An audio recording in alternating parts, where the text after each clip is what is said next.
Всегда есть люди, которые лучше делают то, что вы сейчас пыжитесь делать. У меня 6 компаний. А как ты управляешь из Африки всеми бизнесами? Приходится уделять 10 минут в день управлению компаниями. Зачем работать за зарплату на человека, который где-то там находится на островах? Бабки есть в кассе, все нормально. Мне главное в Африку присылайте. Сколько нужно платить менеджеру, чтобы он не воровал? Надо доверять людям. Доверяй, но проверяй. Полиграфы там, камеры это- там, да. Ночью там стою, все филиалы просматриваю. Кто воровал у тебя? Да, извини, Дмитрий Сергеевич, я воровал. Но ты меня не уволь, пожалуйста. Раздолбайство, бесхозяйственность и шапка закидательства. Если ты не будешь это делегировать, там всегда будет жопа.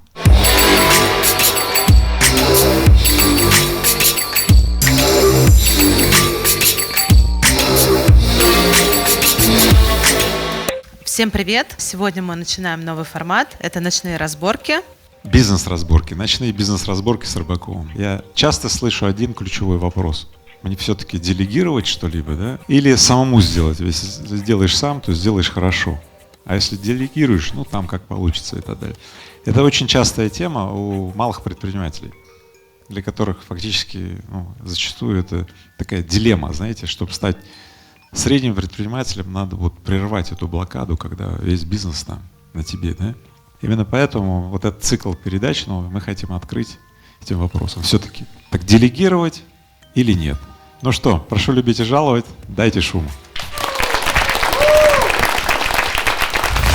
Сегодня на ночных разборках расскажут, когда можно отпустить свой бизнес и кому он потом достанется. А прожаривать будут Дмитрия Демчука, который специально прилетел из Южной Африки, чтобы доказать: бизнес — это не работа. Пиши в комментах, если согласен с Димой, и если нет, тоже пиши. Я считаю, что делегирование – это обязательная часть для предпринимателя. Нужно владеть успешными компаниями, а не пахать в них. Расскажи, пожалуйста, о своем бизнесе, о своем опыте делегирования поподробнее. Основной бизнес — это кардан-баланс. Мы ремонтируем карданные валы, ремонтируем и производим карданные валы для автомобилей, для всего, что крутится, да, то есть, например, занавес в Большом театре нашим карданным валом поднимают. Еще до того, как я уехал в Африку, у меня уже было 12 филиалов в России, то есть ребятам, которые в Новосибирске, им без разницы, я в Москве или в Африке, там, или ребятам, которые в Сургуте, в Тюмени, да, то есть сложно было только московским привыкнуть, что я не в офисе. Ну и я искренне считаю, что, в принципе, я не должен работать, но это с детства, да, то есть... Кто так же считает? Дайте шуму. А кто пытался не работать, но потом что-то случилось нежелательное, да? Тоже есть, да? Если ты хочешь владеть несколькими компаниями, например, там 10-15, то если ты работаешь в одной, то однозначно ты не сможешь владеть многими компаниями, потому что ты в одной будешь зашиваться, да, то есть максимум ты сможешь одной-двумя владеть, и то как бы, может быть, будет не суперэффективно. То есть я считаю, что нужно делегировать, надо давать возможность сотрудникам проявляться, работать. Вот. Ну, например, когда я уехал в Африку, у меня бизнес начал расти 40% в год. До этого несколько лет он как бы такое плато было. Ты ему мешал?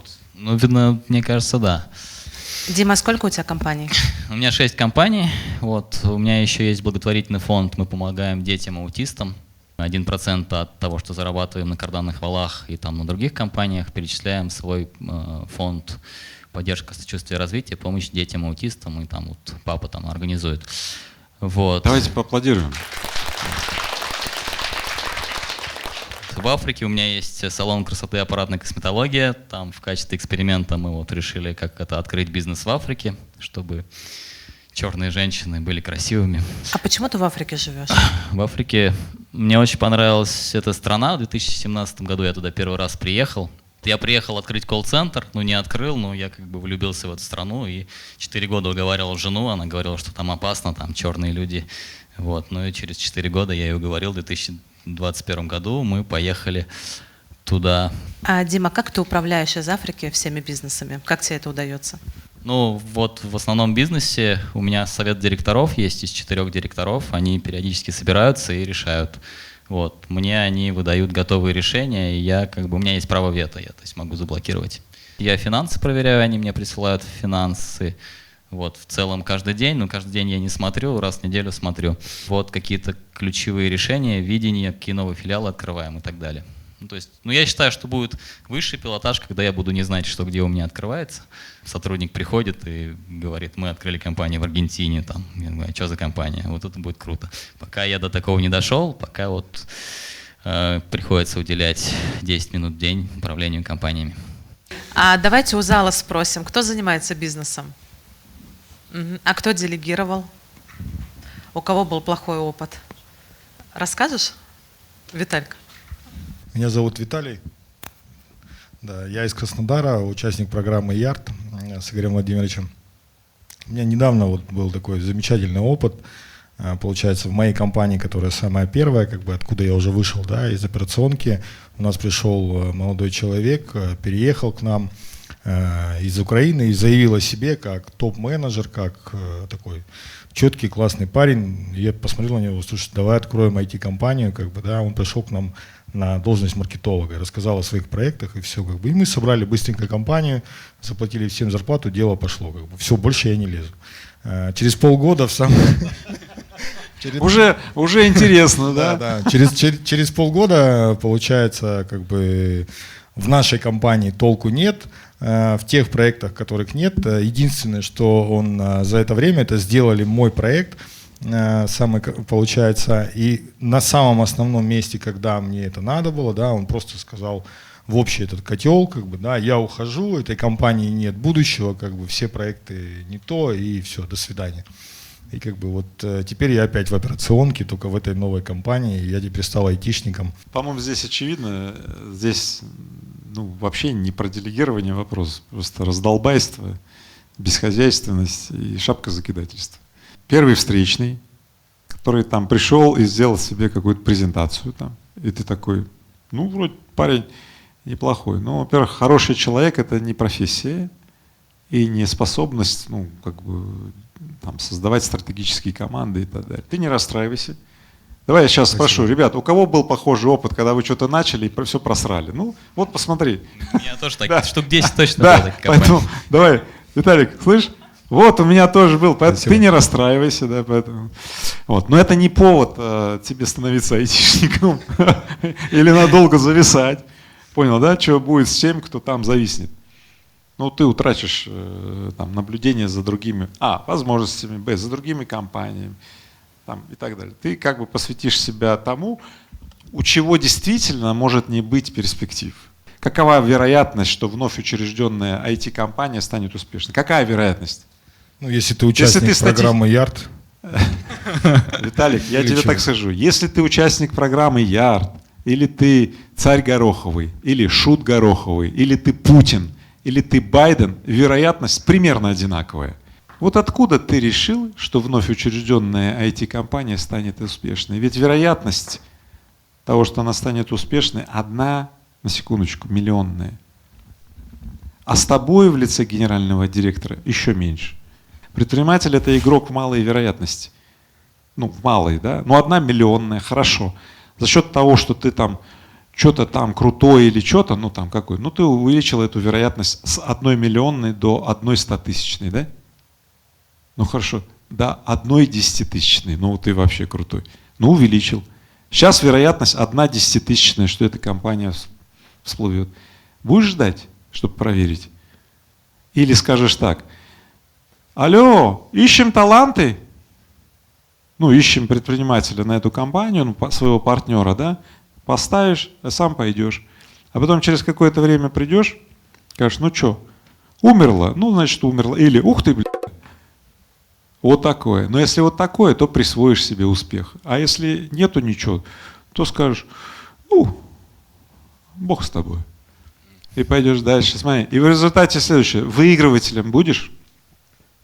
Если прорастет, присвоишь успех, правильно, статус. А если оно умрет и станет биогумусом, так и что? Но если оно умрет и станет биогумусом, а ты там проведешь какое-то время своей жизни, значит, ты вычеркнешь это время предпринимательской жизни из своей жизни. Оно тебе надо? У меня так был вегетарианский ресторан на Кавказе. Я Я, короче, пошел на Эльбрус на 5000 метров, познакомился с парнем. Вот. Он мне потом позвонил, говорит, дай денег в долг. Я говорю, а сколько тебе надо? Он там определенную сумму назвал. Я говорю, а что? Он говорит, продают вегетарианский ресторан в Ставрополе. Вот. Я говорю, ну на, мои будет 51%, возвращать не надо, да. То есть у меня стал вегетарианский ресторан, я 2 раза туда приезжал. Вот. В общем, полгода мы в это поиграли.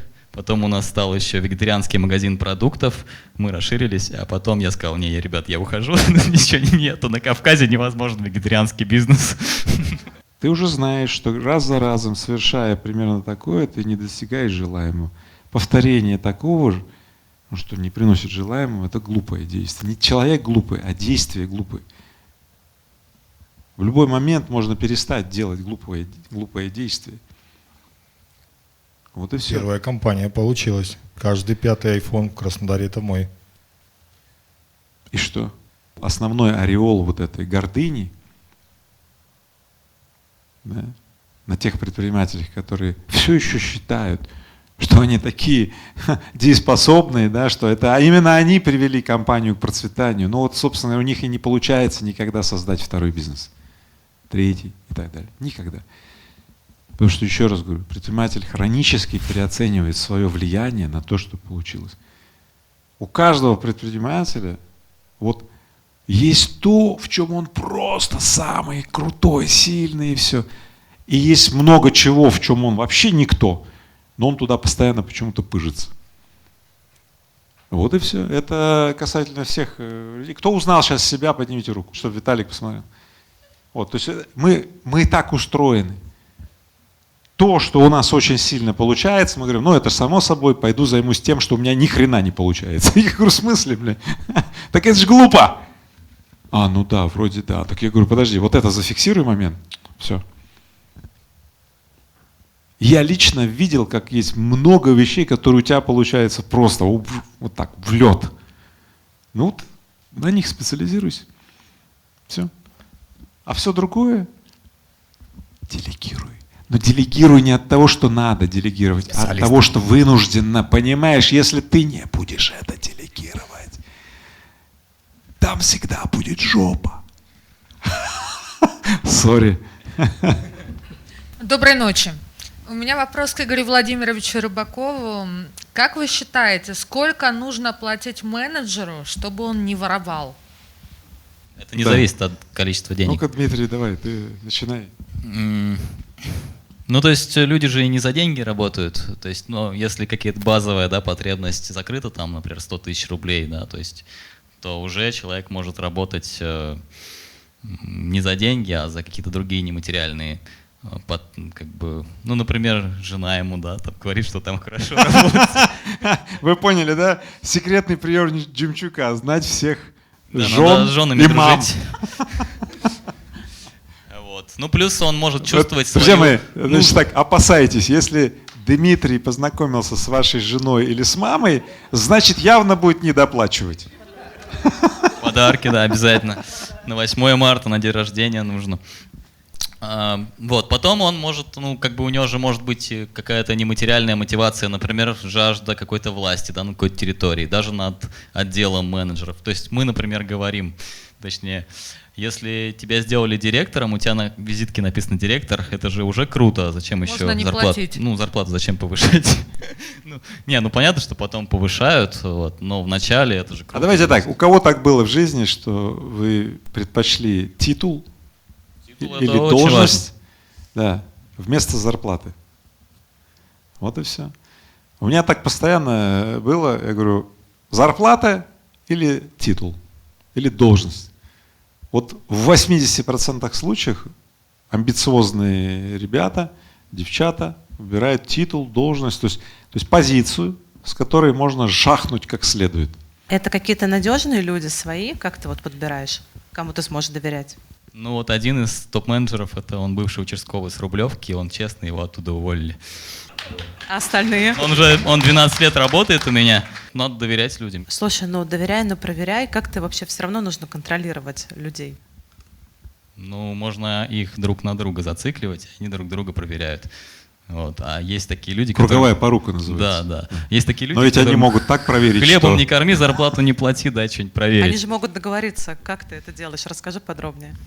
Ну, вот этот с Рублевки не договорится. Вот, ну, если один есть, кто не договаривается, то все, уже невозможно договориться. Знаешь, Цицерон говорил, значит, такую замечательную фразу, что вот, ну, вот, насколько ты думаешь о людях, насколько они честные, настолько ты и сам честный. То есть человек, который нечестный, но он допускает, что другие нечестные. От этого механизмы, которые разворачиваются в компаниях. Там контроль, избыточный контроль. Скажи, вот ты когда-то страдал тем, что там вот эти вот приборчики применять? Да, у меня был период, когда я был очень жестким бизнесменом. Я всех опрашивал на детекторе лжи, там. То есть ты пользовался полиграфом? Да, полиграфом пользовался. Поднимите руку, кто пользовался полиграфом хоть однажды? По отношению к сотрудникам. Да. Приходит, обычно это мужчина с женщиной в пиджачках, достает чемоданчик, подключает к себе кучу проводов, в том числе к голове. Сотрудник начинает признаваться до того, как все включили. Вот. Он говорит: да, извини, Дмитрий Сергеевич, я воровал. Ну, я каждый день воровал по 3000 рублей. Ну, ты меня не уволь, пожалуйста, там. А можешь рассказать историю свою, вот кто воровал у тебя? Да у меня все воровали. У меня половину выручки воровали. То есть у меня когда был один филиал в Москве, да, это был автосервис по ремонту карданных валов. 33 квадратных метра в бывшем туалете или в прачечной. Я отремонтировал этот бывший туалет, поставил туда станки.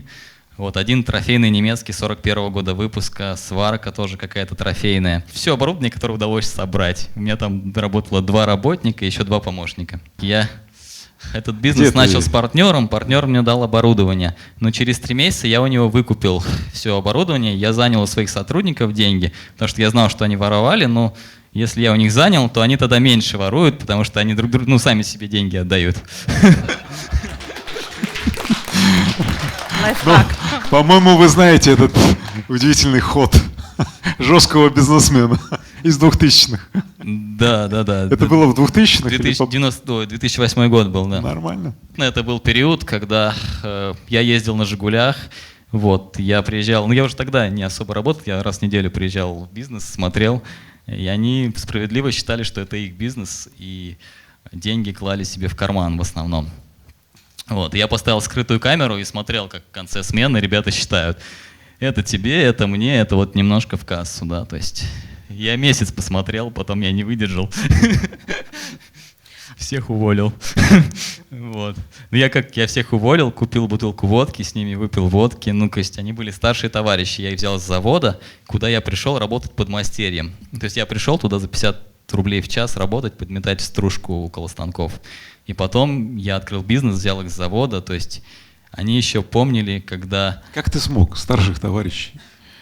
Ну, они-то умели, кардан, я-то не умел, мне надо было кого-то найти, кто умеет. Потом мы вернемся к критически важному умению предпринимателя не уметь. Потому что уметь — это критически важно для кого? Для работника. Да? А вот не уметь что-либо сделать — это очень важно для предпринимателя. Или отключить свое умение, ну или как-то вот избежать повышения компетенции в чем-либо, что будет отвлекать тебя от того, чего ты делегировать не можешь. Есть неделегируемое. Например, как ты можешь делегировать другому владеть процветающей компанией? Ну попробуй, зачем? Ну, если делегируешь, то уже не будет у тебя компании. Да, ну как? Ну это значит, ты избавился от нее, там, продал, зачем? Процветающей компанией лучше владеть, поэтому не надо это делегировать. Мы сегодня много об этом будем говорить, о ключевой способности предпринимателя владеть. Или все-таки ключевая способность предпринимателя руководить. А может еще... Я считаю, что предприниматель, скорее всего, это кто предпринимает и делает бизнес, а владелец, это следующий уровень, да, то есть вначале мы предприниматели все, да, то есть мы предпринимаем, делаем из ничего, да, то есть что-то, а потом мы уже можем этим владеть. Можно сразу начинать владеть. Выводы здесь опять я делаю. Да. Поэтому давай так, пока тебя не спросят, не делай выводы. Ты пока отвечай на вопросы. Вот, Оль, следующий вопрос, пожалуйста. А как ты понимаешь сейчас, что у тебя не воруют? Ну, бизнес вырос. Не, ну сейчас, раньше-то у меня не было системы никакой, да, то есть первый автосервис. Это был учет на бумаге, да, то есть тетрадь, журнал, куда значит, сотрудники записывают, приехала Honda, там, ремонт карданного вала на 7500, да, то есть они могут написать на 6500, на 3500. Я смотрю, 3 машины в день поремонтировали, да, поставил видеокамеру над входом, стало 7 машин в день, ну и средний чек резко упал, да, то есть, чтобы себе тоже зарабатывать. Ну, я там вешал на кассе, да, если вам не пробили чек, услуга вам оказана бесплатно, да, как это сейчас бывает. Ну, работник приходил с метро, с газетой, и прям газету так аккуратненько клал на эту надпись и шапку свою сверху, типа случайно положил. Да, с этим было бороться невозможно. Тогда был такой вот эффект героя, я всех уволил. Через год я нанял новых, они опять стали воровать, они сделали там опять банду, да, внутри компании. Старший банды сидел уже в кафе, в ресторане, он им распоряжался, он уже не работал, и как бы он распределял деньги, они опять воровали. Опять... Вот, кстати, делегировал, еще да? один способ не работать. Да, вообще. Стать главарем банды. Как А ты потом- из этого пришел вот к тому, что сейчас ты вообще даже никуда почти не смотришь? Ну, я второй филиал открыл. Там, короче, вот как раз я нанял Костю с Рублевки, да, вот. Ну, он, короче, до 12 лет был актером, играл в кино. У него мама там 35 лет на Мосфильме, ну и он там дедушка тоже там какой-то режиссер. Вот, потом он стал патологоанатомом в морге, он, короче... Ребята, Шатало его. я вас предупреждаю, да. Вот это Вася, он патологоанатом, он все знает про расчлененку. Ну да, И но он чек мечтал- вырос, и все выросло, да. Но он мечтал стать милиционером, он стал милиционером. Но он честный, как бы он с этим ничего поделать не мог, его оттуда уволили. И он пришел работать ко мне.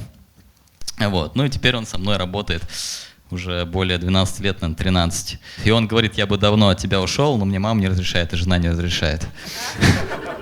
В этом плане у меня вообще странный подход. То есть я считаю, что, например, там глупые сотрудники, они лучше, да, для работы, чем умные. Ну, я за то, чтобы сотрудники работали по 25 лет в компании, минимум. Только глупые работают 25 лет, Нет, да? В смысле? короче, умные, они Ну что ты, карьеристы же. ты как-то они, взял короче- это, всех смешал это. Не, ну, у меня просто такой опыт, что у меня, например, директор Тулы, он, короче, очень долго вникал. Давай в это так, всё. если ты пытаешься разглагольствовать, что приверженные сотрудники, они Да, глупые. приверженный. Но это же не глупость, это некое свойство. Смотри, желание быть приверженным, оно есть у каждого человека. Просто люди хотят быть привержены разным вещам, ну, разным организациям. Но есть те, которые очень хотят быть привержены, ну, вот этой компании, например. И они ей, ну, буквально служат. Ну, при этом они там добывают деньги, им хорошо, им нравится, что с ними происходит. Я тебя очень прошу, не называй глупо, иначе начиная Не-не, разборку, есть- для тебя плохо кончится. Есть сотрудники, которые очень долго вникают в тему. Но когда они вникли, они на рельсы встали, и они уже, короче, их невозможно переманить. Как раз вот тот парень, который организовал банду, он был супер умный, он за день вник, все, потом он организовал банду, и у меня деньги воровал с помощью других людей. Ну, то есть он хакнул систему, как бы, да? Да, он с первого дня, то Да, есть... понятно, да. И у первого тебя дня. не было на тот момент способов, как ну, заскринить этот хак. Сейчас есть? Каким образом ты бы сейчас выявлял вот такие случаи? Не, ну сейчас, во-первых, у нас такая система, да, то есть все сотрудники друг друга обучают. То есть 6 своих филиалов я там никогда не был. Я их открыл удаленно. Там Тюмень, Сургут, Челябинск, Пермь, Липецк. В общем, короче, в многих городах я не был никогда. Мои ребята туда поехали, открыли филиалы для меня. Вот. То есть давай зафиксируем, да? То есть есть филиалы, да, где ты ни разу не был. Ну, Полностью- половина. То есть половина филиалов, да? То есть их полностью открыли там сотрудники. Я хотел съездить, но у меня Да. никак не получалось, потом я уехал в Африку, и это очень далеко теперь. Понятно, очень. То есть и оно работает, да? И оно не ворует деньги, да? И оно все. И ты не волнуешься сейчас? Или волнуешься? Не, Все-таки ну, возможно, где-то кто-то ворует. В принципе, это возможно, да, то есть я же, ну, знаю свою систему, я знаю, что можно, да, где-то что-то украсть. Ну, во-первых, смысла нету, потому что любому сотруднику тоже хочется, чтобы его компания была большая, хорошая, там, знаменитая, самая сильная на рынке, вот.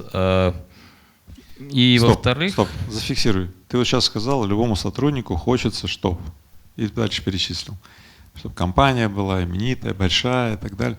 Хочется работать с сильными. Это у да, тебя работать такое с представление, сильной да? командой. У тебя такое представление, и ты о своем таком представлении рассказываешь сотрудникам. Ну, короче, в сравнении с непроцветающей, если ты будешь говорить, что мы самые такие первые и так далее, даже не ты, там, твои сотрудники, топ-менеджеры, то в большей степени вероятности они захотят здесь работать, и к нам конкуренты переходят, они хотят у нас работать, потому что у них не самая крутая компания. Еще один момент. Почему создается поле превосходящей проявленности? Почему при отсутствии тех систем контроля, о которых ты сказал, полиграфы там и так далее, Полиграфы, камеры да, там, да, все, ночью там стою, все филиалы просматриваю там, да, Ну, это вместо с ума того, чтобы сойдешь, заняться да. там сексом там, да. Да, ну у меня есть такие друзья, которые так делают.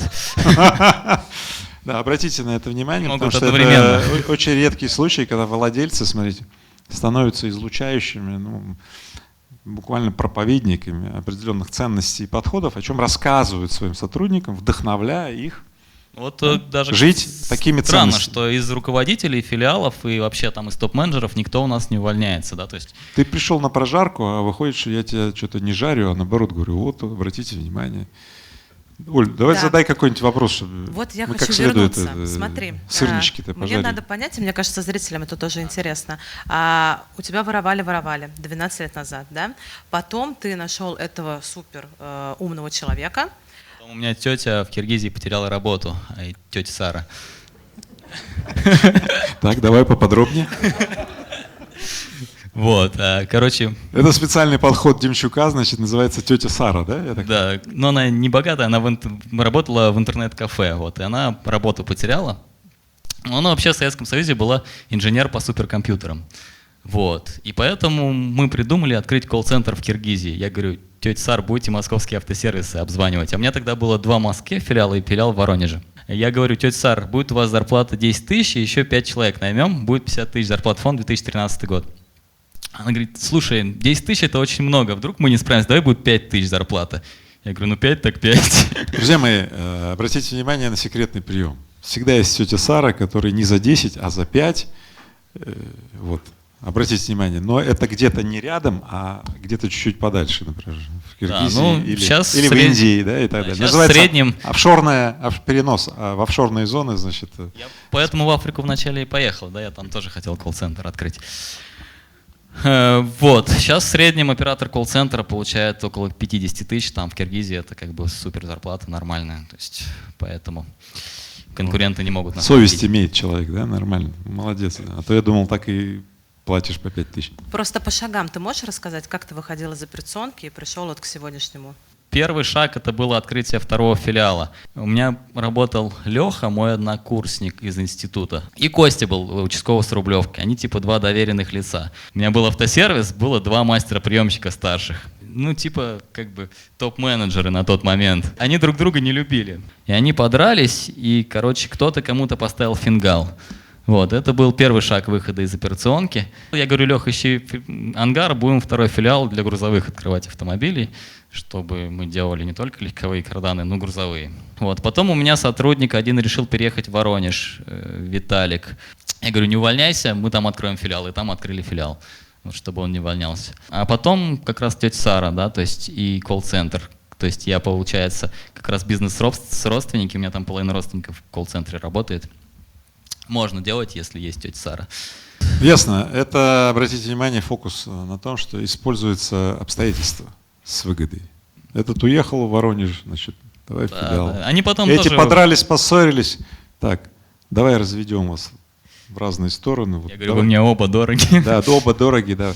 Обратите внимание, значит, здесь проявляется так называемый подход предпринимателя. Значит, он всегда все делает, вынужденно, используя при этом обстоятельства. Либо сам провоцирует что-либо и использует это обстоятельство. Потому что очень часто руководители начинают пыжиться, что-то внедрять, что-то там придумывать, внедрять, команду какую-то делать и так далее. В результате кост уже пошел, стоимость, да, а вообще ничего не сделали. Когда ты присваиваешь обстоятельства, где кост? Он уехал в Воронеж, ты говоришь, давай там. Меньше зарплата давай. Да, там откроем. меньше зарплата, бери там цех в аренду, погнали, все. Какие косты? Да нет костов, да, а уже бизнес пошел, да. А представляете, мы бы начали с того, чтобы сделали команду, Вот они сразу пришли, сказали, так, мне секретаршу, машину, это, ну, вы знаете. Затраты уже пошли, а ничего нет, даже не дошли до дела, деньги кончились. Да, в Новосибирске у меня такой был, он сказал, был что опыт. Lexus надо ему со служебной Вот, машиной. Вот так вот, да. Дим, давай по шагам, как ты вышел из операционки, можешь рассказать? Смысл в том, что я открывал новые филиалы, и когда их стало больше, да, то есть критическая какая-то масса, я понял, что я удаленно управляю уже большинство. Тогда у меня в Москве было 2, у меня тогда 16 было в пике филиалов, потом 4 я закрыл, неэффективные, да, были, приходилось тоже закрывать. И я понял, что большинство у меня не в Москве, я и так уже удаленно управляю. Ну и постепенно докрутили там, значит, центральный офис, там, директора по развитию, по маркетингу, финансам и так далее. И потом удалось, я уже приезжал на работу просто как символ. Самое сложное было, мне кажется, психологический момент, что я думал, что я нужен на работе, чтобы меня видели, да, что я есть живой. Так все-таки как ты контролируешь цифры и людей? Ну, цифры, ну, у нас же там системы, там 1С, вот эти все дела, вот, отчет мне предоставляют, вот. Но в целом мне сейчас отчет такой не нужен операционный, я смотрю помесячно по году, какой рост относительно прошлого года. Бабки есть в кассе, все нормально. Да? Я говорю, мне главное в Африку присылайте. В Африку переводы приходят, значит. Аудиты какие-то делаешь периодически? Аудиты, ну, во-первых, они сами дать тоже, как бы я, например, чтобы один филиал проверял другой, там вот этот перекрестный, да, то есть, особенно если они там друг друга не любят, они там все друг другу найдут. Они тоже друг друга соревнуются же, у нас там кубки есть, кто там передовой филиал. Обратите внимание на вопрос, как ты выходил из операционки, Дмитрий плавает. Ну, что-то я там, вот, а потом я даже стеснялся, вроде ничего не делаю, а должен вроде что-то делать, да. Дело в том, что тот, кто выходил из операционки, он вышел и пропал. А Дмитрий не видно, чтобы выходил. Вот ты, даже на вопрос, ты выходил из операционки, начинает что-то там… Про Сару. Да, про Сару говорить, там, про какой-то чувака, там, который поссорился и уехал в Воронеж, там это, да. Все, кто не выходил из операции, все там оказались. А все, кто начинал выходить, и делегировать пытался, и книжки какие-то читал, большинство из них сейчас, в общем-то, либо бизнес потеряли, либо успели вернуться и теперь как, ну, там, крутятся как белки в колесе. Что же происходит? Что это за наука такая, делегирование? Почему она недоступна многим людям? И почему те, кто этой науке не учился, почему у них это проявляется? Потому что, ну, на самом деле, ты когда-то учился, как делегировать? Ты что, там, книжки читал? Я же из семьи с 5 детьми, то есть я старший, я… То есть ты, а потом типа, я в армии… малой, иди сюда. Потом я же в армии служил 2 года, то есть как бы мне не есть, положено. То есть этих каких-то земных проявлений, возможно, тебе было достаточно. Это очень клевое сравнение, потому что, смотрите, а что если я вам скажу очень мощный секрет? Ну, представьте себе, что вам бы сказали, что для того, чтобы покушать или там, чтобы яичницу себе пожарить, вам нужно сперва 100 километров пробежать. Вы бы поверили? Представьте себе, что вы никогда не жарили яичницу. Ну, никогда. И вы пришли к какому-то гуру. И сказали: о, гуру, как пожарить яичницу? Тот сказал: ну, 100 километров. Вот так вот навернешь, грибов соберешь, пожаришь. Тут вот подати дашь, да, ну, то есть он тебе высказал условия, и ты такой, ну вроде ты же веришь гуру, да? Ты пошел бегать. И надо же, 100 километров пробежал, подати сделал, полы помыл, там, где тебе сказали, потом раз, яичница получилась. И ты закрепил это путем повторения. И так жил всю жизнь.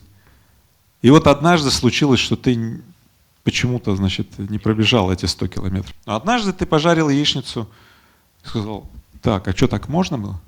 Это очень крутая метафора, которая отправляет нас на вопрос: слушайте, а может быть есть более эффективные или эффектные, или давайте так, действенные шаги, в то время как наши имеющиеся, они тоже вроде действуют, но они жрут больше ресурсов, у них вероятность результативности меньше, да, эффективность меньше. Да. Человек не выходил из операционки, но вышел. Пошел туда не знаю куда, нашел то не знаю что, а потом говорит: оп, и только потом узнал, что это, оказывается, типа делегирования. Ему говорят, так расскажи, как ты это делал. Он говорит, тетя Сара. И там Андрюша там из... Не, ну это люди, да, все как бы, если перефразировать. И я хочу подытожить, смотрите, всегда есть люди, которые лучше делают то, что вы сейчас пыжитесь делать. Вот этот великий шовинизм человека, владельца компании, который уверовал в том, что он самый лучший генеральный директор, да я вам так скажу, среди владельцев компаний 99% владельцев, они очень посредственные генеральные директора. Ну вот очень. Ну, вот я могу про себя сказать, что если я, ну, как бы активно руковожу как директор, то я обычно залезаю там в долги, там минус 50 миллионов, все такое, да, то есть, потому что, ну, как бы компания мое дитя, я хочу его как бы вырастить как можно больше, и часто неадекватно могу оценивать какие-то решения. А если это топ-менеджеры, им проще. Вот, то есть владельцы, они поэтому предвзято часто решения принимают. Отлично. Ты позволяешь мне зафиксировать, что менеджеры, наемные менеджеры, в 98% случаев гораздо более ответственные, чем владелец. Это так. Дмитрий, меня зовут Анастасия. Вот такой вопрос. Вы сами сказали в начале программы, что парни, которые работали на вас вот в первом бизнесе, они справедливо считали, что это их бизнес. Вопрос, зачем работать за зарплату, пусть даже большую, на человека, который где-то там находится на островах? Если ты напрямую общаешься с клиентами, у тебя есть там вся база, связи, ты можешь забрать этих клиентов, открыть свою компанию и, собственно говоря, оставить его там на островах, где-то без денег. Ну, все равно проверка же идет, да, то есть колл-центр, например, каждому клиенту звонит с целью контроля качества обслуживания. Там, здравствуйте, там, все ли понравилось, работает ли карданный вал, сколько денег отдали за ремонт. Они там сверяют с 1С, там, сверяют со всеми CRM-системами. То есть там есть аудиты, есть учеты. То есть все знают, что это проверяется и не воруют. Вот. А дальше уже, когда система есть, можно их как бы подтолкнуть к тому, чтобы они проявлялись, да, то есть у меня, например, там директор Новосибирска сам говорит, давай, может, Кемерово откроем, да, вот сейчас много оттуда идет карданов, я сам поеду, буду там открывать, да. Если он сам хочет ехать, то у него мотивации раз там в 5 больше, чем если я его отправлю туда насильно, да, поехать открывать. Вот. Ну, вот, например, у меня я нанял директора Екатеринбурга, это был таксист. Я вызвал Яндекс.Такси, и, значит, приехал парень на праворуком Ниссане. Вот. Я ездил в Екатеринбург искать помещение для филиала. Ничего не нашел и поехал на такси в аэропорт. Вот это было как бы ключевое действие. Парень в такси, я говорю, чем занимаешься? Он говорит, я устанавливаю видеонаблюдение, делаю электрику. Я говорю, дай телефончик, мы сейчас будем тут филиал открывать. Вот, и я ему через неделю позвонил, говорю, Вань, хочешь быть директором? Маленькая зарплата, но есть перспективы. Вот, и он мне открыл Екатеринбург, Тюмень, Челябинск, Сургут, Пермь. В общем, 5 филиалов всего. Вот, я из этих уральских филиалов был только в Екатеринбурге. Он, когда открывал следующий филиал, он от меня потом ушел, да, через там, 5 лет работы, кажется. У меня просто замедлилась скорость развития, а ему нужно было вот эта экшен-игра, да, то есть такая. Это вот да. про то, что как раз вопрос. Видишь, Да. он все-таки открыл свой филиал. Но он мне открыл 5, да, то есть, и они до сих пор работают. Да, друзья, ну вот смотрите, это очень интересная история, дополните ее вот чем можно. Значит, смотрите, первое, у каждого человека своя фаза, заметили, да? Человек хотел играть роль вот этой игры, экспансии. Полководца надо. Да, такого. полководец. Это чрезвычайно энергично и важно для открытия новых филиалов. Есть люди, которые хотят быть приверженными чему-то, такому вот, типа как бизнес-семья. Эти бы люди подошли, когда формируется некий Это такой стабильность, да, то есть тоже. коллектив, надо создать такую некую, ну, семейственность, что ли, такую прочность, да, ну, давайте так, круговая порука в хорошем смысле и так далее. То есть это так называемые подходящие субкультуры или склонности людей, подходящие к чему? К фазе развития там, филиала или там, бизнеса и так далее. Это первая мысль. И вторая мысль, смотрите, ничего не бывает навечно. Малые предприниматели навечно остаются малыми, именно потому, что считают, если один раз им повезло, то второй раз можно делать примерно то же самое, и второй раз повезет. Хрен-то с два. Поэтому один из символов является развитие. Смотрите, не останавливайтесь. Владение или понимание, с какой субкультурой ты имеешь дело, или какая субкультура уместна и наиболее подходящая сейчас, здесь, вот на этом месте, вот, да? Это очень важно. И это то, почему малым предпринимателям, директорам, владельцам предприятий очень важно учиться. Причем учиться у тех, кто владеет таким искусством. Субкультуры и склонность людей. Очень часто я вижу достаточно примитивный прием, который называется best practice, но best practice — это самое худшее из всего, что вы можете применить. Почему? Это известно всем, это средним по бане, который никому не подходит, но для начала сойдет. Мы берем best practice, пишем что? Резюме, или как это, пишем требования к кандидату, даем какого-нибудь HR-щику, он с какого-нибудь JobRus, Headhunter там находит какого-то там что-то, и мы такие, потом через некоторое время понимаем, что опять ошиблись, да? Стандартный цикл. Поднимите руку, у кого так было. Да у всех это стандартный цикл. Вопрос, так он самый глупый. Он самый глупый из всех существующих, потому что все резюме, которые написаны людьми в Headhunter, это резюме, сфабрикованные по определенным, ну, так, знаете, там есть курс, как составить резюме, чтобы тебя выбрали. То есть это неправда. Это неправда. Вот, например, тот таксист, с которым Дима ехал, и говорил, это была правда, потому что этот таксист вот ехал, и тот вот говорил, вот он видел, какой он. Ну, обычный парень, да, был. Ну там. Поэтому, когда вы учитесь, пожалуйста, искусству распознавать склонности людей и искусству делать конфигурацию, чтобы эта конфигурация людей проступала как стратегическая команда, проступала превосходящей проявленностью. Вот этому искусству учитесь. В целом ты выбираешь людей, которые готовы что-то сделать, да, кто-то вот как в бизнес-семье остается, не уходит, кто-то даже уходит, открывает свое, но это ничего страшного, тебя это не пугает, двигаешься дальше, кто-то, как ты говоришь, ворует, может быть, и Эти, сейчас. кто воровали, тоже они свое открыли через полгода, они полгода ждали, что я их обратно позову, что все развалится, у меня должно было все развалиться. Вот. Но я им тоже каждый 23 февраля коньяк завожу. Говорится, завез коньяк конкурентам, день они не работают. Вот. Всем доброй ночи. Дмитрий, меня мучает вопрос о Костике с Рублевки. Это он вам сам сказал, что его за честность уволили из полиции? Это первая часть вопроса. Я у мамы знаю. И вторая часть вопроса — доверие. И вторая часть вопроса: вам не кажется, что отсутствие владельца может демотивировать команду?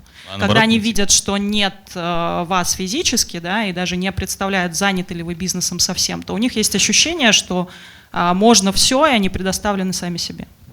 Ну, это их мотивирует. Я могу объяснить. Потому что, ну, например, центральный офис мотивирует то, что им нравится, что они управляют разветвленной сетью филиалов, да, в разных городах. Они такое государство, да, как бы. У них это власть. Вот как вот Игорь Владимирович тоже говорит, они майнят власть, и как бы им нравится, да, то есть даже бухгалтеру в центральном офисе нравится, что она влияет там на Новосибирск, ее там слушают, да, то есть на Екатеринбург. Вот. А ребятам на местах в Новосибирске, в Екатеринбурге, в Тюмени, да, то есть им нравится, что они такие князья на местах, вот он там царь и бог, и он там все решает. Ни одного, как бы никто не увольнялся самостоятельно, да, то есть что у него там маленькая зарплата, там, ну и так далее. Это их мотивирует, то есть они сами все решают. Ответственность, она тоже мотивирует. Ну что, давай мы тебя пожарим. Я все время говорил, о, надо же, это у тебя есть, и это есть, да? Ну давай так, я сейчас укажу тебе места так называемого, ну вот где у тебя есть резервы, зоны роста, да, и ты то ли знаешь о них, но не используешь, а может не видишь. Вот, потому что тебя жарить не надо с точки зрения там, делегирования. У тебя так все отделегировано, и по внешним признакам, ну, у тебя очень хорошая здесь форма. А вот с точки зрения тебя как предпринимателя, здесь есть о чем подумать и сделать. Смотри, у тебя феноменальный потенциал зарождать иное, но новое, и способствовать тому, чтобы возникали стратегические команды. Причем из тети Сары, дяди Васи, ну вы сами видели, да? Кто согласен, дайте шума. И выходит следующее, ты просто простаиваешь. Ты что, хочешь сберечь вот эту свою девственность какую-то предпринимательскую? В Африку еще уехал куда? Ты там хоть делаешь что-то? Делаешь, ну какой-то маленький опять косметологический салончик и так далее. Мельчишь, батенька, мельчишь. Вот тебе приговор. Ну да. Ну, в общем, движемся потихоньку. Ну расскажи, может, у тебя есть какие-то уже намерения, бизнес-намерения, инициативы, которые ты откладывал, но сейчас говоришь, так, все, откладывал. Вот есть девелоперский проект в Муроме, да, то есть у меня есть завод в Муроме. По случаю купил в 2018 году в центре города Мурома. Значит, производственную Уникальная площадку. технология. То тетя Сара, то по случаю купил там какой-то завод. Ну да, где-то. 5 гектар земли, там здание 34 тысячи квадратов в центре города, там набережная города Мурома как раз выходит. Вот сейчас обсуждаем, да, с Ольгой, там вот с факультетом девелопмента, чтобы там строить проект девелоперский. Раньше я просто не умел, да, то есть я как раз в 2018 году подумал, что я не девелопер, и купил эту площадку. Вот, а потом что-то, короче, я там завяз. Вот скрытое, смотри, скрытое стремление есть, оно рвется наружу, поэтому я желаю тебе так, смотри. Первое, ты прожарку получил, а теперь вот иди и реализуй ее. Потому что смысл-то не в том, что это надо сделать. Просто если ты не будешь задействовать свой талант, и он не проступит гением, то ты не будешь получать удовольствие от жизни. Поэтому давай, и кроме девелоперского проекта, чтобы у тебя еще были проекты. Не, может быть, есть, школа, есть... может быть, общественный центр, может, я не знаю, ты что-то такое сделаешь. В Африке что-то сделаешь. Авиакомпания в Африке есть. Вот я сначала пошел учиться на пилота, купил один самолет. Мне нужно было открыть авиакомпанию, чтобы поставить его на учет. Потом я купил еще 3 самолета. Вот сейчас маленькая туристическая авиакомпания в Африке, можно катать туристов, да, в основном. Вот. У меня вопросы к тебе, Дим, и к вам, Игорь Владимирович. В малом бизнесе вообще можно делегировать? Если, ну и вообще в какой момент можно начинать делегировать? Вообще лучше начинать бизнес, не работая в нем. Вот если сразу проектировать, просто плюс зарплата генерального директора, плюс там какие-то косты, потому что мы, предприниматели, всегда закрываем все эти косты собой, да, то есть потому что своя работа бесплатна же. Соответственно, нету бухгалтера, сам бухгалтер, нет директора, сам директор, нет маркетолога, обычно все сами там директ, контекст настраивают, да, вот эту рекламу. Ну и так в результате все завязают и так и продолжают работать и не могут отдать это все дальше. Чем дальше, тем сложнее. Лучше сразу начинать не входить. Ну да, абсолютно. Либо ты имеешь бизнес, либо бизнес имеет тебя. Вот в малом бизнесе, да и в среднем зачастую, когда основатель, там, учредитель, генеральный директор, и жнец, и то сё, и на дуде игрец, то да нет у него бизнеса. Это бизнес его имеет. При этом у него нет зарплаты, он бесплатно работает, дивидендов он еще, ну, например, не получает, ничто другое не может попасть в его поле зрения, хотя на самом деле там могут быть более жирные там, куски или там большие возможности, то что он что? Занят. Да, и получается, что не человек имеет бизнес, а бизнес имеет человека. Да? Вот и все. И это удел большинства малых предпринимателей, да. Кто через это прошел, руку поднимите, пожалуйста. Ну вот я тоже подниму, потому что, а ты что не поднимаешь? Не, ну может быть Бог миловал, да? У меня был период, я работал 24 часа. Да, на самом деле я не видел реально ни одного предпринимателя, кто бы не прошел эту фазу. Просто кто-то ее проскакивает, ну так, достаточно быстро и сразу идет дальше и так далее, а кто-то в ней прям зависает и достаточно долго остается. Кто-то вообще в ней всю жизнь пребывает, но вот, например, владелец шаурмичной, да? Ну, возможно, он дошел до того, что шаурмичный появился, ну там. Помощник, да. Мне кажется, нет. Но иногда он засучивает рукава и такой приходит, говорит, что не умеешь, там, давай я тебе покажу, как надо. Ну тогда может ли этот бизнес когда-то стать чем-то? Мне кажется, владельцы сетевой, там? шаурмичной в основном армяне, а работают Они умеют делегировать. Да, они умеют делегировать 100%. Ну, как бы малый бизнес России на армянах держится, как известно же. Вот молодой человек еще хотел вопрос. Да, я хотел бы поблагодарить. Очень интересный формат, практически такой образовательный, можно сказать. Ценные советы, и они помогают всем предпринимателям, я думаю. У меня такой вопрос про делегирование полномочий там, где слабые стороны, да, у предпринимателя. И вот каким образом нужно привлекать этих людей, найти этих людей, то ли нужно делать выше, ну это вопрос, наверное, к Игорю Владимировичу больше, то ли нужно ставить уровень зарплаты выше рынка, или они каким-то образом сами притягиваются, эти специалисты, которые лучше тебя знают, как работать вот в этой области, в которой, допустим, там я не разбираюсь или еще что-то. Вот такой вопрос интересен. Как этих людей, как они появляются, вот эти люди, у которых компетенция выше? Я в 2017 году решил сделать как фонд прямых инвестиций акселератор. Акселератор DAR у нас назывался, потому что Дмитрий, Артур, Руслан. Мы разместили на HeadHunter резюме, что ищем инвестиционного директора, да, чтобы наполнить фонд деньгами. Вот, зарплата от 300 тысяч до миллиона. Но тогда для меня это очень много было. Вот, и стали приходить такие крутые дядьки.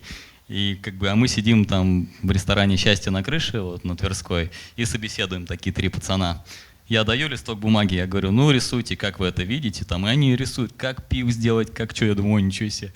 Вот. И я тогда очень много узнал, вот, ну, как крутых людей найти. Вот, там такие дядьки с золотыми часами, а мы там такие вот суп едим и их собеседуем. Вот, он говорит, я собирал фонд там на столько-то миллиардов там, долларов. Вот, мы потом уже, кто собирал там на какие-то миллиарды рублей, уже, ну, как бы, так смотрели, на что так мало там. Вот. И тогда ко мне пришел Валера Кузнецов, вот, он был заместителем Полонского по региональному строительству, вот, и он мне рассказывал, как они там строили. Вот, в результате я его потом нанял за 100 тысяч рублей, там, типа, на какие-то там четверть ставки, он меня консультировал просто. Вот. И вот так можно в новой области очень крутых людей находить, вот по моему опыту. В ресторане. Да.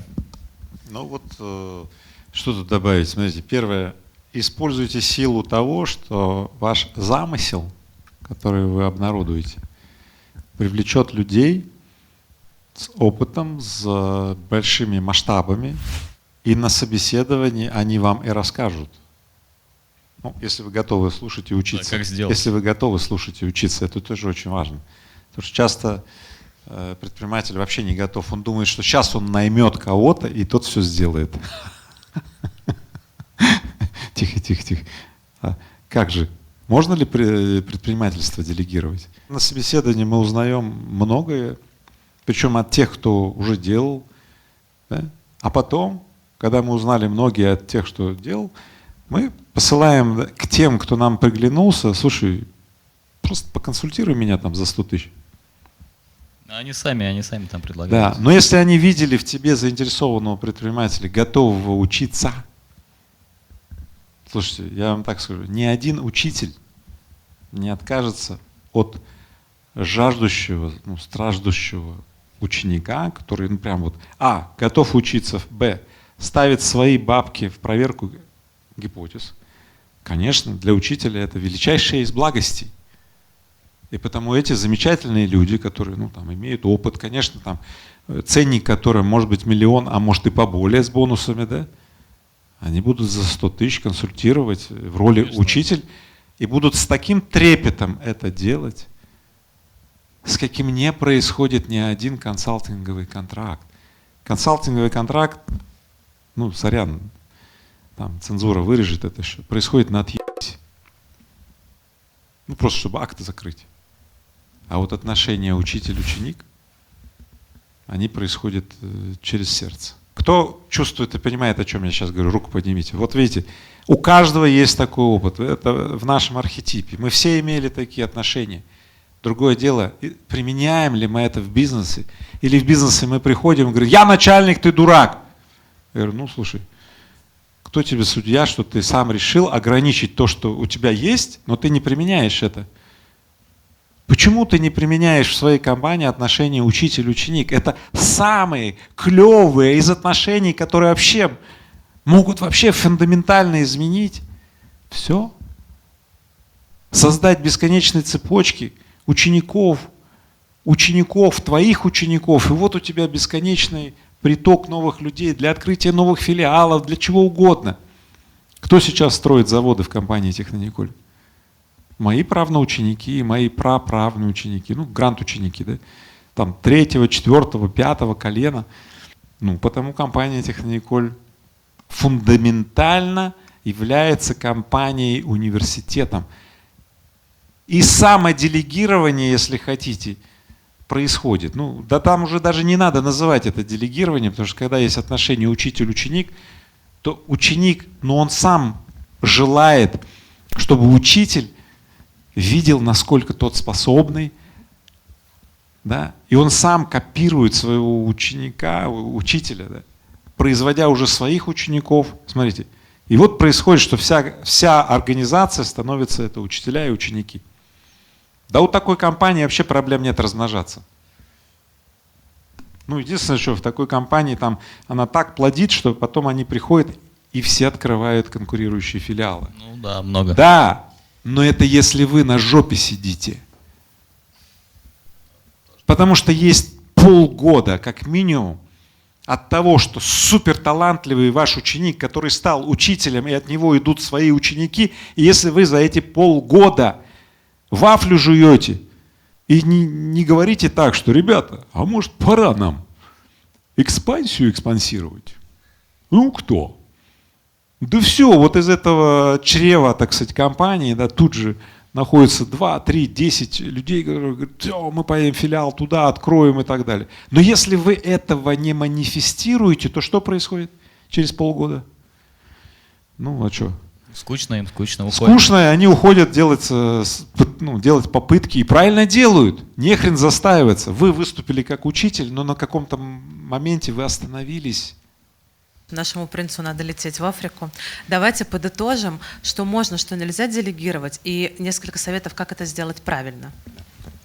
Ну давайте тогда делегируем. Я специально списочек подготовил для людей, кто хочет прям вот конкретно, ну скажем так, записать, запомнить себе качество, которым не то что важно, чтобы владел руководитель, да, а если я так скажу, если хотя бы одного качества нет, то лучше убегайте с руководящей позиции. Хорошо?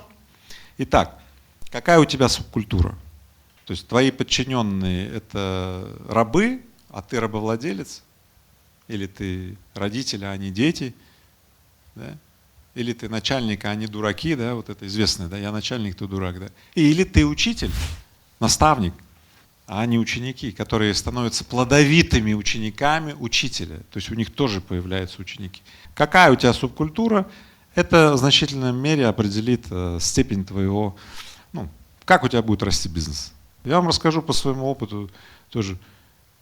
Мы очень случайно узнали, кстати, через полиграф, который окрасил красным цветом, потому что мы видели, что что-то не то происходит на складе. Вот оказалось, хитрый армянин договорился с техническим директором базы, они провели кабель под землей, присоседились к нашему трансформатору и сосали электричество, да? Продавали?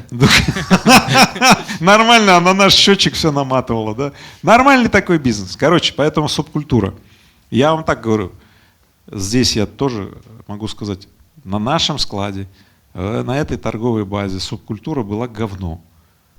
Ну вот, понимаете, она, то есть информационная система были, все эти счетчики и так далее, контроли, аудиты, механизмы и так далее, но они не выявляли вот этого вот, ну, того, что начальник технической службы, значит, договорился с соседом, и они там к щитку что-то там подсоединили. Вот и все. Второе, ответственность. Ответственность за действия, за слова и, внимание, за мысли. Я вам уже сказал, что владелец, собственник – это один из самых плохих людей в соблюдении ответственности. То, что он, будучи предпринимателем, вынужден перебирать множество комбинаций, конфигурировать и так далее. Ну, смотрите, он такой гибкий, подвижный и так далее. Ну и, так сказать, это очень вредит тому, чтобы был реализован какой-то достаточно такой механизм с ответственностью за действия, за слова и даже, внимание, за мысли. У предпринимателя слишком много разных мыслей. Да, Виталик? Вот именно эти мысли зачастую являются триггером того, что ну если этот чувак думает, что вот это вот прокатывает, почему мне-то не думать таким образом? Вот и все. Дальше третье – забота. Сегодня Дима немножко говорил о заботе. И, кстати, показывал неоднократно, как забота влияет на то, что ты не переплачиваешь, что ты создаешь там семейственную культуру, приверженность, да? А не бегаешь, как ужаленная белка там, в попытках закрыть вакансию. Да? Текучки нет. Более того, люди там, горой за свою компанию и так далее. И не за зарплата, да, а потому что забота. Денег нет, они сами приносят. Да, видишь, тем более Кассовый разрыв. Костя, этот, который с Рублевки, да, он как-то, ну, это какой-то год был, когда у меня был кассовый разрыв 50 миллионов. Приходит, говорит, зарплату надо. Я говорю, денег нет. Он говорит, ну ладно. На следующий день приходит, говорит, вот миллион, на, я кредит взял. Типа, раздай ребятам зарплату. Вот. Я говорю, через неделю Косте еще надо. Он говорит, пойду у тещи еще займу денег. Еще занял у тещи и еще принес. То есть, как бы, ну, вы видите, да, забота. Ребята. Дальше. Четвертое. Настрой людей, то есть ответственность за настрой. То есть такой настрой вот этого Кости, ну, поэтому да, смотри, он произошел через заботу, но и своеобразный подход к созданию вот этого, ну, там, среды, да, что настрой человека вот такой. Пятое. Настойчивость. Ну, настойчивость у предпринимателей вроде есть, но она обычно распылена. Может быть вот это, может быть то, может быть это. В таких условиях, ребята, даже примитивная шаурма не работает. Порядок должен быть. Предприниматель просто не способен создать порядок в 99% случаев. Кому это относится, руку поднимите. Вот обратите внимание, сколько людей... Настойчивость. Ну, настойчивость в процессах. А у предпринимателя должна быть тоже настойчивость. Но его настойчивость на что? На поиск конфигураций. Комбинаций. Людей, факторов и так далее. Ну и шестое. Мудрость. Мудрость. Дело в том, что, смотрите, в любом случае мы имеем дело с низкой вероятностями на рынке и так далее. И только насмотренность, только прохождение через циклы кризисов создает нам такое качество, как мудрость. Поэтому нельзя помудреть, ну как это, вот ты родился и сразу мудрый. Ну так не бывает. Многие говорят, мудрость приходит с возрастом. Хрен-то с два. Если ты с возрастом среди бомжов бомжуешь, что придет к тебе?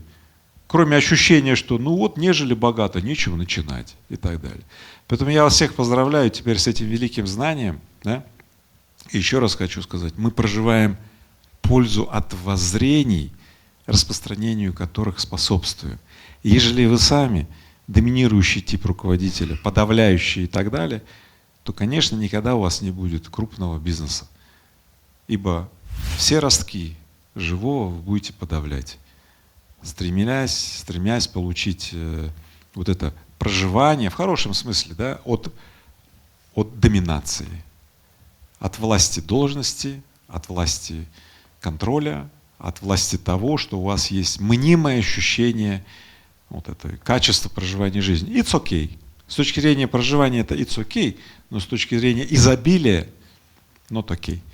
Вот. Я бы хотел, чтобы сегодняшний прожарка Дмитрия Демчука стала для многих, может быть, поворотным моментом, и чтобы, вот, еще раз повторю, наш цикл передач про жизнь и успех, и наши ночные бизнес-разборки с Рыбаковым для кого-то, вообще говоря, отделили все прошлое, которое питает нас, да, и начинает совершенно новое будущее, которое может произойти уже сегодня. Друзья, если вам понравилось, подписывайтесь, оставляйте комментарии. Это был первый выпуск. Надеюсь, вам понравится. Да, и приезжайте в Африку.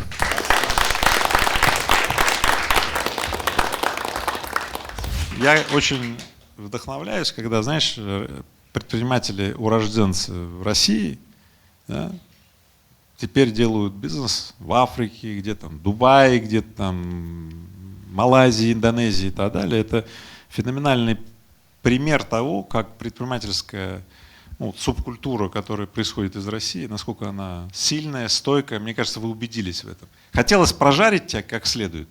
Вот, но Удалось только по моменту, что тебе надо, масштаб твоих деяний У расширить. меня, да, цель Ты 256 вдохновился? компаний. Да, Давай сделай обещание тогда. Сколько у тебя?